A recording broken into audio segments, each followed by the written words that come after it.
Welcome to our channel EduHub.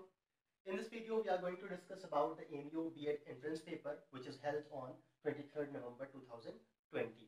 इस video में हम लोग डिस्कस करने वाले हैं कि AMU B.Ed 2020 का जो पेपर था उसमें क्वेश्चंस के पैटर्न क्या रहे और कौन कौन से पोर्शन से कितने मार्क्स का एलोकेशन रहा उसको हम लोग डिस्कस करने वाले हैं. So now let's start. Actually, the syllabus of AMU B.Ed is comprises of 5 different heads. इसमें जो पहला पार्ट हमारा है that is of teaching aptitude, the next is of general science, the third is quantitative aptitude, next is logical reasoning and the last one is verbal ability. इन पांचों portion से अगर हम 2020 के पेपर को डिस्कस करें तो basically it starts with teaching aptitude और teaching aptitude का जो पोर्शन रहा it comprises the questions 1 to 25. 1 से लेकर 25 क्वेश्चंस आपको मिल रहे हैं टीचिंग एप्टीट्यूड से. नेक्स्ट जो पोर्शन रहा that is of general science and it comprises the question from 26 to 50. Next portion is about the quantitative aptitude which is from 51 to 60 and logical reasoning comprises of 61 to 75. The last, which is verbal ability, it comprises from 76 to 100 questions. तो ये data हमको मिला 2020 के paper से AMU B.Ed के. तो अगर हम यहाँ पर एलोकेशन की बात करें तो एलोकेशन comprises of 25 questions. यहाँ पर 25 questions हमको मिल रहे हैं टीचिंग एप्टीट्यूड से. Similarly, talking about the GS, it also comprises of 25 questions. Next is about quantitative aptitude. यहाँ इस पोर्शन से जो क्वेश्चंस मिले हैं वो 10 क्वेश्चन मिले हैं. And logical reasoning comprises of 15 questions and the last verbal ability is also of 25 marks. तो ये एलोकेशन था 2020 के B.Ed के पेपर का. इसी के आगे फर्दर हम लोग अभी डिस्कस करने वाले हैं अपना क्वांटिटेटिव एप्टीट्यूड का part which comprises of 10 questions, जिसमें से 5 क्वेश्चन आपके सामने बोर्ड पे लिखे हुए हैं और इस वीडियो में हम लोग डिस्कस करेंगे कि किस तरीके से हम लोग शॉर्ट ट्रिक अप्लाई करके स्टेप्स को बचा करके कैसे इसका सोल्यूशन कर सकते हैं. तो ये हमारे पास जो स्टार्टिंग के 5 क्वेश्चन हैं इस 10 क्वेश्चंस में से उसका सोल्यूशन आइए देखते हैं. जिसमें पहला क्वेश्चन जो पूछा गया आपसे वो ये था कि the denominator of a fraction is 3 more than it's numerator. पहली चीज जो स्टूडेंट्स के लिए है वो ये है कि कभी भी हम किसी क्वेश्चन को कंप्लीट एक बार में नहीं पढ़ते हैं और कोशिश ये करते हैं कि जो स्टेटमेंट हमने पढ़ा है उस स्टेटमेंट से हम क्या कंक्लूजन ड्रॉ कर सकते हैं कि जो पहला स्टेटमेंट है वहां से अगर हमको कोई इंफॉर्मेशन मिल रही है तो पहले उसको हम नोट डाउन करेंगे, उसके बाद हम आगे के स्टेटमेंट पे बात करेंगे. सो लेट्स स्टार्ट. आपको बताता हूं कि किस तरीके से क्वेश्चन का अप्रोच होना चाहिए सॉल्व करने का. जैसे हम लोगों ने यहाँ पर पढ़ा the denominator of a fraction is 3 more than it's numerator. इसका सीधा मतलब ये हो गया कि जो डिनोमिनेटर है फ्रैक्शन का वो 3 ज्यादा है न्यूमरेटर से. इट मींस कि न्यूमरेटर जितना होगा उससे 3 ज्यादा आपको मिलना चाहिए डिनोमिनेटर. सिर्फ इस स्टेटमेंट को पढ़ने के बाद अब आप पहुंचेंगे ऑप्शन पे और टाइम देखिए किस तरीके से सेव करेंगे. आपको यहाँ पर दिख रहा है कि जो न्यूमरेटर है उस न्यूमरेटर से जो डिनोमिनेटर है वो 4 ज्यादा है, 4 ज्यादा है. इसका मतलब ये हो गया कि ये वाला स्टेटमेंट गलत हो गया, ये ऑप्शन गलत हो गया क्योंकि ये गिवन स्टेटमेंट को सेटिस्फाई नहीं कर रहा. दोबारा से पढ़ते हैं. बोला गया the denominator of a fraction is 3 more than it's numerator. जो डिनोमिनेटर होगा वो डिनोमिनेटर न्यूमरेटर से 3 ज्यादा होगा. तो पहला जो ऑप्शन था वो 3/7 था. चेक इट कि यहाँ पर जो न्यूमरेटर है वो 3 है और 3 से कितना ज्यादा है डिनोमिनेटर, 4 ज्यादा मिल रहा है. इट मींस कि ऑप्शन ए हमारा इनकरेक्ट हो जाएगा. ऑप्शन बी पे पहुंचते हैं. ऑप्शन बी को अगर देखें तो here it is 4 and this is 7. मतलब यहाँ पर जो डिफरेंस आ रहा है वो कितने का आ रहा है, 3 का आ रहा है. न्यूमरेटर हमारे पास 4 है और न्यूमरेटर से 3 ज्यादा हमको मिल रहा है डिनोमिनेटर. मतलब ये वाला जो ऑप्शन है वो इस गिवन स्टेटमेंट को सेटिस्फाई कर रहा है. फर्दर हम इसको टेक आउट अभी नहीं करेंगे इसलिए क्योंकि हो सकता है आगे बचे हुए 2 ऑप्शंस ऐसे हो जो इस कंडीशन को सेटिस्फाई करें. So let's check it. यहाँ पर 4 है, 4 में आप 5 ऐड करोगे तो 4 में 5 ऐड करने पे आपको मिलेगा 9 और यहाँ पर स्टेटमेंट बोल रहा था कि 3 मोर देन इट्स न्यूमरेटर, लेकिन यहाँ डिनोमिनेटर 5 ज्यादा है इसलिए ऑप्शन सी भी इनकरेक्ट हो जाएगा. लाइकवाइज अगर हम चेक करते हैं अपने लास्ट ऑप्शन को, दैट इज 5/9, तो यहाँ आपको दिख रहा है कि 5 से 4 ज्यादा है 9, इट मींस कि यहाँ पर डिनोमिनेटर 4 ज्यादा हो गया न्यूमरेटर से, ये वाला ऑप्शन भी इनकरेक्ट हो गया। So we have one correct option, that is 4/7। तो आप लोगों ने ये देखा कि क्वेश्चन को हमको पूरा नहीं पढ़ना पड़ा और हमने आधे क्वेश्चन को पढ़ करके यहाँ पर बिना पेन यूज किए हुए सिंपली विदाउट एनी कैलकुलेशन हमने ये चेक कर लिया कि विच ऑप्शन इज करेक्ट। तो इस तरीके से बिना सोल्यूशन किए हुए हम टाइम बचा सकते हैं। सो फर्स्ट क्वेश्चन का जो करेक्ट आंसर है दैट इज 4/7, और साथ में जो आगे लिखा हुआ आपको दूसरा स्टेटमेंट दिख रहा है वो भी ये सेटिस्फाई करेगा। एक बार चेक कर लेते हैं। बोला जा रहा है आपसे if 1 is subtracted from both numerator and denominator, अगर हम 1 न्यूमरेटर और डिनोमिनेटर दोनों से सब्सट्रैक्ट कर दें तो क्या होगा, the fraction becomes half, fraction half हो जाता है। So let's check it. यहाँ पर अगर आप 1 माइनस करेंगे तो 4 - 1 द न्यूमरेटर बिकम्स 3, न्यूमरेटर हमारे पास 3 हो जाएगा। आप डिनोमिनेटर में से 1 माइनस करिए, वी गेट 6, तो ऊपर 3 मिल रहा है, नीचे 6 मिल रहा है। 3/6 का मतलब ये हो गया कि जब आप इसको कैंसिल करेंगे the result will be half, fraction becomes half, fraction आपको हाफ मिल जाएगा।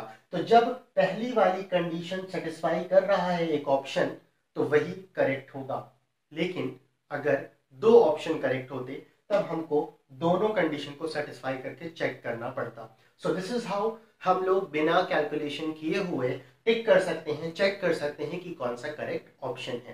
तो ये हमारा पहला क्वेश्चन था। Moving on to the next part, अगले पार्ट की बात करते हैं।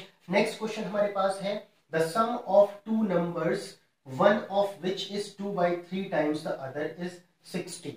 आपसे ये कहा गया कि 2 नंबर है, उन दोनों नंबर का जो सम है वो सम 60 है। सिर्फ इतना सा स्टेटमेंट अगर हम देखें तो हम ऑप्शन पे पहुंचते हैं।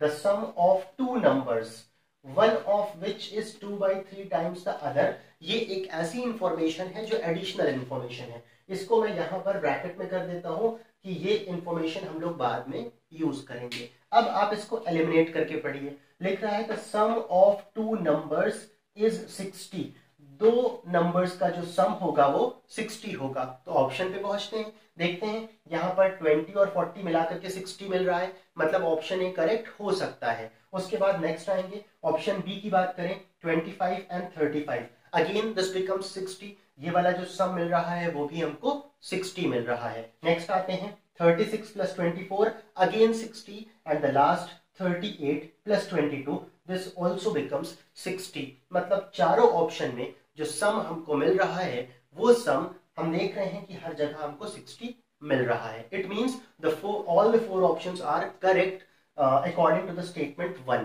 पहले वाले स्टेटमेंट से चारों ऑप्शन सही हैं, लेकिन इसमें एक क्लॉज लगाया गया है। बोला गया है द वन ऑफ विच, जिसमें से एक जो है वो 2/3 टाइम्स है अदर, दूसरे के 2/3 टाइम्स है। तो हम एक काम ये कर सकते हैं कि यहाँ पर अगर हम देखें, पहला वाला पोर्शन यहाँ पर 20 मिल रहा है, दूसरा 40 मिल रहा है। तो अगर यहाँ पर आप 2/3 करते हैं, 2/3 का क्लियर मीनिंग ये हो जाएगा कि 3 आपको डिवीजन में दिख रहा है। 3 डिवीजन में दिखने का मतलब ये हो गया कि 3 से आपको डिवाइड करना पड़ेगा। अब देखिए कॉमन सेंस की हम बात करते हैं, पेन नहीं चलाना है। मैं आपको बार बार ये चीज बोल रहा हूँ कि कॉम्पिटिटिव अप्रोच आपसे ये पूछता है कि आप विद इन 30 सेकेंड्स किस तरीके से आंसर करेंगे। तो आपको टाइम गंवाना नहीं है, टाइम बचाना है, इसलिए कोशिश ये की जाए कि जितना कम से कम हो सके हम उतना पेन चलाएं। तो यहाँ पर आप देख रहे हैं कि 2/3 टाइम्स का मतलब 3 से कोई चीज डिवाइड होगी, कोई नंबर 3 से डिवाइड होगा। तो हम चेक करें कि पहला वाला जो ऑप्शन है उसमें कोई भी ऐसा नंबर नहीं है जो 3 से डिवाइड हो जाए, तो हम ऑप्शन ए को स्किप करेंगे, इसको चेक नहीं करेंगे। ऑप्शन बी पे आते हैं। ऑप्शन बी हमारे पास ऐसा है जिसमें हम लोग देख रहे हैं कि कोई भी ऐसा नंबर नहीं है जो 3 से डिविजिबल हो जाए। Again we have to skip the second option, that is option B. हम लोग उसको छोड़ते हैं और आगे बढ़ते हैं।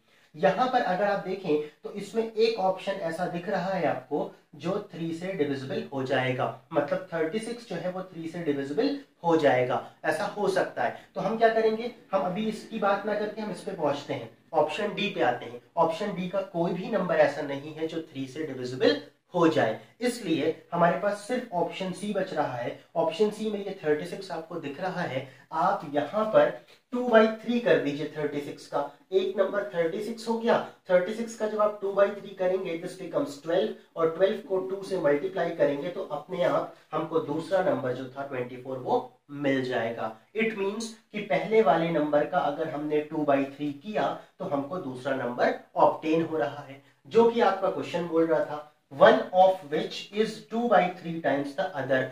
एक नंबर दूसरे का 2/3 है, तो यहाँ पर जो एक नंबर है वो दूसरे का 2/3 है और वो हमको दिख रहा है। तो इस तरीके से हम ऑप्शन से देख रहे थे ए, बी और डी में ऐसा कोई नंबर नहीं था जो 3 से डिविजिबल हो पाता, इसलिए ऑप्शन सी जो हो जाएगा that will be the correct answer. तो ये हमारा करेक्ट आंसर था if talking about the question number 2।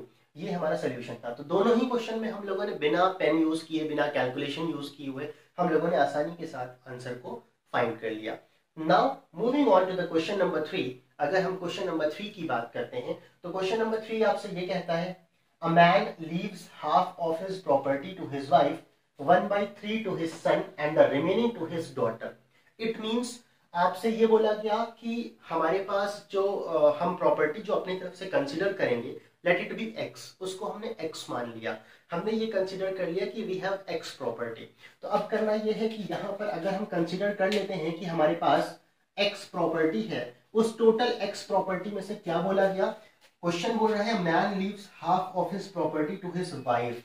इसमें से एक्स का जो आधा हो जाएगा वो आधी प्रॉपर्टी किसको दे दी गई, वो आधी प्रॉपर्टी दे दी गई दैट इज कंसिडर कर लेते हैं कि यहाँ पर x/2 will be the property, property हो गई वाइफ की, प्लस आगे स्टेटमेंट आपसे ये कह रहा है 1/3 to his sun.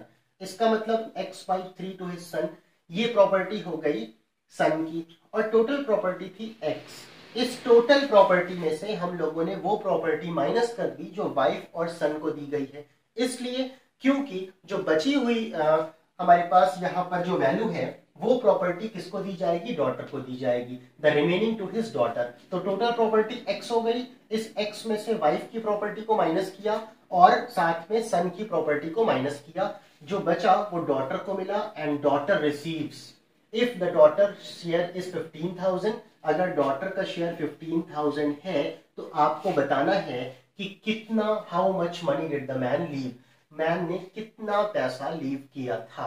It means कि we have to find the x.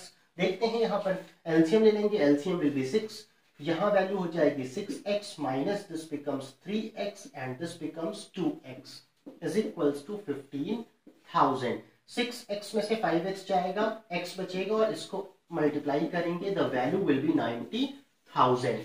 90,000 answer हो जाएगा, जिसमें से हमको 85,000 पहला ऑप्शन है, the B option is 95,000, C is 90,000, D is 92. So the correct answer is 90,000. 90,000 हमारा correct answer हो गया for question number 3. Now, moving on to the next question, that is question number 4. अगर हम question number 4 की बात करें तो यहाँ पर जो भी आपको क्वेश्चन दिया गया है वो एक मेंसुरेशन का पार्ट है और मेंसुरेशन में भी जो आपको शेप दिया गया है that shape is trapezium. So let's start. यहाँ पर बोला गया the area of trapezium shaped field is 480 metre square. पूरे फील्ड का जो एरिया है that area is 480 metre square. The distance between the two parallel sides, दो पैरेलल साइड्स के बीच की जो डिस्टेंस है that is 15 metre and one of the parallel side measures 20 metre. Find the length of the other side. तो देखते हैं figure जब आप ड्रॉ करेंगे तो figure will be like this. Figure कुछ इस तरीके से मिलेगा, क्योंकि ट्रेपेजियम की ये प्रॉपर्टी होती है कि एक साइड पैरेलल होती है और एक साइड नॉन पैरेलल होती है। तो हमको यहाँ पर एक चीज तो क्लियर है कि AB जो हो जाएगी that AB will be parallel to CD। यहाँ पर AB पैरेलल हो गई CD के। अब आते हैं नेक्स्ट, आपसे ये कहा गया कि कंप्लीट जो एरिया है दैट एरिया इज, अगर हम इस एरिया की बात करते हैं तो कंप्लीट पूरा जो एरिया हमारे पास गिवन है that area is 480 metre square. तो हम यहाँ पर लिख सकते हैं कि जो एरिया हमारे पास होगा that will be 480 metre square. Now discussing about the sides, आपसे कहा गया the distance between two parallel sides is 15 metre. ये जो हमारे पास डिस्टेंस है, दिस डिस्टेंस इज 15 मीटर। ये वाली वैल्यू 15 मीटर हमको गिवन है। अच्छा, फर्दर आपसे ये कहा जा रहा है कि and one of the parallel sides measure 20 metre, और एक साइड जो पैरेलल है उसमें से एक साइड 20 मीटर है। Find the length of the other side. तो यहां पर एक चीज क्लियर ये होती है कि जो दूसरी साइड की वैल्यू है वो दूसरे साइड की वैल्यू इस 20 से ज्यादा है। तो इसका ये मतलब हो गया कि ये जो 20 है इस 20 से ज्यादा वैल्यू है, तो 20 जो साइड हो जाएगी वो छोटी वाली हो जाएगी, और हमको ये वाली वैल्यू फाइंड करनी है। और ये जो हमारे पास हाइट थी, this height is 15 metre. Now see area of trapezium is equals to, formula होता है half sum of parallel side और साथ में इनटू हाइट, ये फॉर्मूला है। वैल्यूज पुट करते हैं। After putting the values, area of trapezium 480 पहले से गिवन था, हाफ हो जाएगा। सम ऑफ पैरेलल साइड का मतलब 20 प्लस x हो जाएगा into h। h means the height. तो हाइट हमारे पास गिवन है 15, एंड आफ्टर सॉल्विंग दिस यहाँ पर वैल्यू हो जाएगी 480 into 2 divide by 15, 20 plus x, जिसको हम लोग सॉल्व करेंगे तो वी गेट 44। तो x की जो वैल्यू आ गई that will be 44। So option B is correct. तो ये हमारे पास क्वेश्चन नंबर 4 था, जो कि मेंसुरेशन का एक क्वेश्चन था, और इसको सॉल्व करने के लिए हम लोगों ने कंप्लीटली सीधे फॉर्मूला अप्लाई किया, और फॉर्मूला अप्लाई करने के बाद जो भी वैल्यूज गिवन थी उसको पुट किया और सॉल्व कर लिया। तो यहाँ हमारे पास दूसरी साइड जो आ गई that will be of 44 metre. Metre कैसे पता चलेगा? Rest of the values is also in metre और मीटर स्क्वायर। यहाँ मीटर स्क्वायर या मीटर में ही वैल्यू गिवन है, तो ये वाली वैल्यू भी मीटर में होगी। तो ये क्वेश्चन नंबर 4 था। And now the next is question number 5। हम लोग बात करते हैं क्वेश्चन नंबर 5 के बारे में, which is the last one. A rectangular paper of width 14 centimeter is rolled along its width and cylinder of radius 20 centimeter is formed. Find the volume of the cylinder. So let's discuss. आपसे ये कहा गया कि आपके पास जो given है value, वो given value हमारे पास जो है वो एक रेक्टेंगुलर शीट है, और रेक्टेंगुलर शीट के साथ साथ उसको रोल करके हमने एक सिलेंडर फॉर्म किया है। तो इस तरीके से हम लोग देखेंगे कि यहां पर एक रेक्टेंगल है, दिस रेक्टेंगल, इस रेक्टेंगल को क्या करना है? रोल करना है, और रोल करना है इसके विड्थ से। बोल रहा है कि rectangular paper of width 14 centimetre is rolled along it's width and cylinder of radius 20 centimetre is formed. Find the volume of the cylinder. अब सवाल ये है कि जब आप इसके विड्थ के अलोंग इसको रोल करेंगे, मतलब ये विड्थ है और आप इसको इस तरीके से रोल करते चले जाइए, तो जब इसको इस तरीके से रोल करेंगे तो हमारे पास एक सिलेंडर बन जाएगा इस तरीके का। ये एक सिलेंडर बन गया। रोल करने के बाद ये फिगर फॉर्म हो गई। तो जब फिगर फॉर्म हुई, तो फिगर फॉर्म होने के बाद आपको ये पहले से पता है कि विड्थ हमारे पास 14 सेंटीमीटर थी। इट मींस कि ये जो साइड थी ये 14 सेंटीमीटर थी। तो इट मींस कि जो हाइट हो जाएगी सिलेंडर की, it is also of 14 centimetre, क्योंकि जितनी विड्थ होगी उतनी ही रोल करने के बाद सिलेंडर की हाइट होगी। अब आते हैं, आगे बढ़ते हैं। क्वेश्चन में ये कहा गया कि रेडियस 20 सेंटीमीटर गिवन है। इसका मतलब यहां पर जो रेडियस हो जाएगी दैट इज ऑफ 20 सेंटीमीटर। तो यहां पर वैल्यू हो गई हमारे पास 20 सेंटीमीटर। बोला जा रहा है find the volume of the cylinder. तो वॉल्यूम ऑफ द सिलेंडर में हमारे पास जो फॉर्मूला होता है that is pi r square h होता है। 22/7 इंटू रेडियस का square, it means 20 into 20 into h. This will be the value. इसको सॉल्व करेंगे, this becomes 2 and 22 into 2 becomes 44 into this becomes 400। Solve करने के बाद वैल्यू मिलेगी, this becomes 00 16 and 16 17600। This will be the volume. तो we have option A 17600 unit square will be the correct answer. तो question number 5 आप लोगों ने देखा कि ये भी डायरेक्टली फॉर्मूला बेस्ड था, जो कि मेंसुरेशन का एक क्वेश्चन था। तो मोस्ट एक्सपेक्टेड कल जो पेपर होने वाला है दैट इज ऑन 24 नवंबर 2020, वो एमयू एमबीए का एंट्रेंस पेपर है। और लाइकली जिस तरीके से आप देख रहे हैं कि मेंसुरेशन के 2 क्वेश्चन दिए गए हैं, मेंसुरेशन एक इंपॉर्टेंट चैप्टर है और इंपॉर्टेंट रोल प्ले करता है, इसलिए मोस्ट एक्सपेक्टेड 3 to 5 क्वेश्चंस आने के चांसेस हैं कल के पेपर में।